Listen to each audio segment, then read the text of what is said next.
Tura, the beautiful district, headquarters of the Garo Hills. The new state of Meghalaya holds its first legislative assembly meeting here. The council has 38 members with Professor Ratan Singh Lyngdoh as the speaker.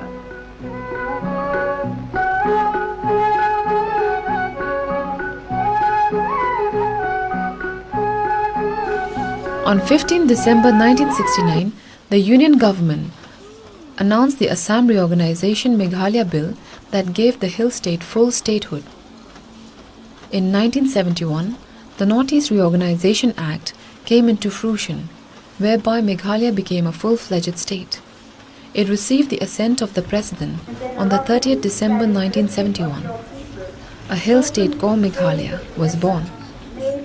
Inaugurated on 21st January 1972 by Mrs. Indira Gandhi, Meghalaya was now free to chart its own independent course within the Indian Union.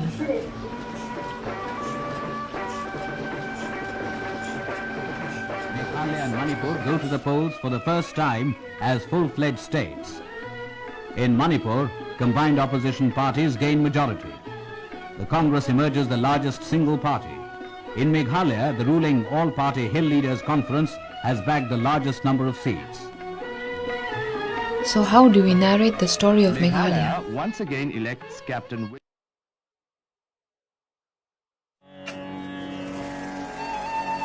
How does one narrate the story of the making of Meghalaya? Where does one begin?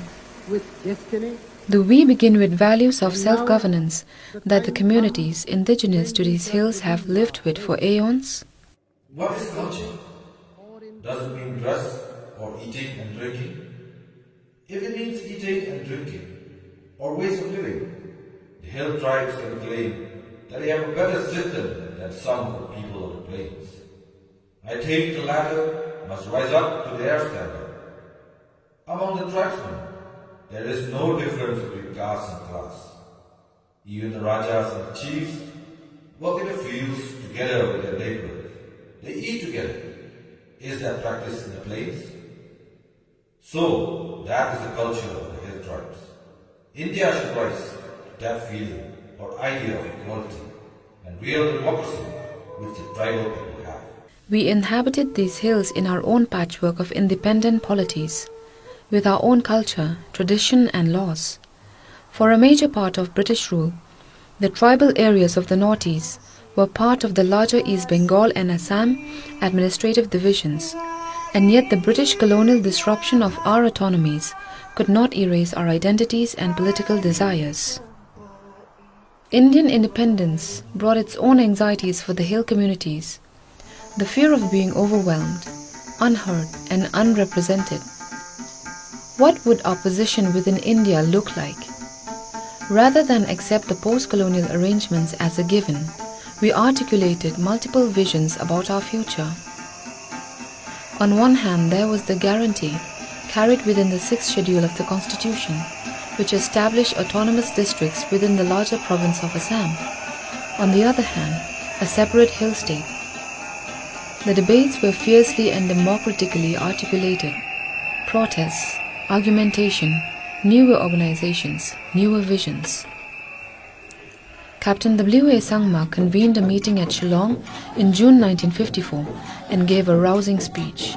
Abrini adoko Jongdongpa tribal zatrangna wamangni dingtaman tsagpa zat onganiko kusiko arak beorangko repengani aru chelcakani mamung chorang dongza warangko mangrakir pengna nang nekanian tribal mande sakantini kaok senionga uniman makangchina kenchakani ganang yako na meraki uyoba jingni asamis jong adarang antangtani gisikko dengtangat naman jaude hill state korak ke dabi nagre kapen chodongja maina uachisan mangmang jingat jingni tribal onganiko kusikko arak beorangko peng naman gen.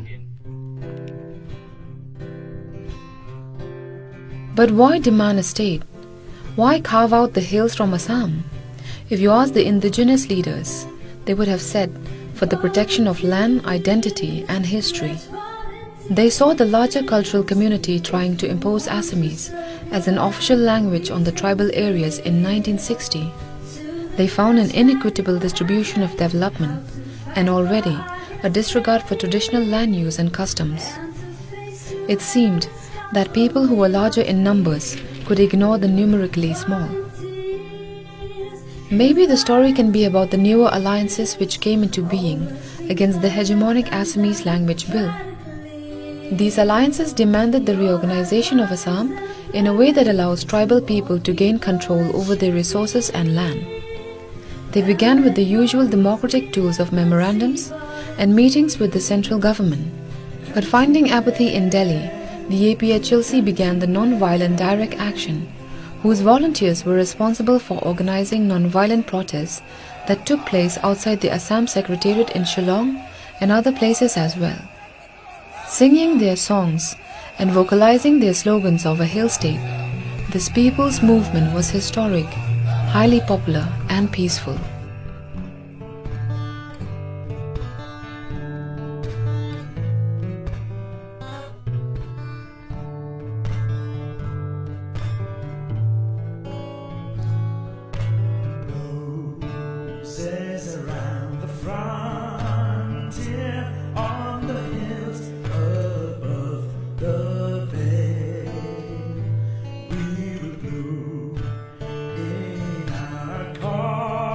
So is the story then about mass mobilization, people's participation, and the refashioning of the ideas of a constitutional democracy?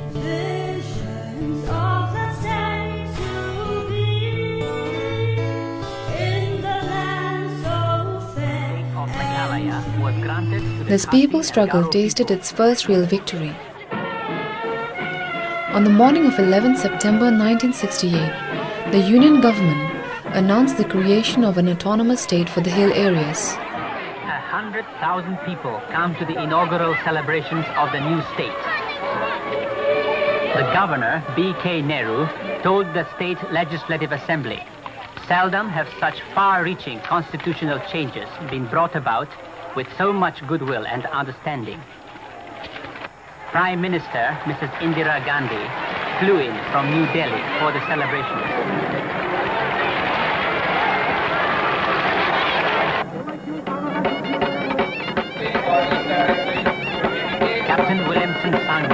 Chief Minister of Meghalaya, gives the inaugural address. I would also like to thank the members of Parliament and the political leaders at the centre and in Assam who made it possible for the reorganization. Autonomous merely in name, because the state would still be within the administrative confines of Assam. Although the APHLC agreed to consider it, there were others like late Ba Hoppingstone Lyngdoh, and yes, several sections of the public who were wary of this. In October 1969, more agitations were held in the front of Assam Secretariat in Shillong. Once the people have found their democratic desires, nothing can challenge their destiny.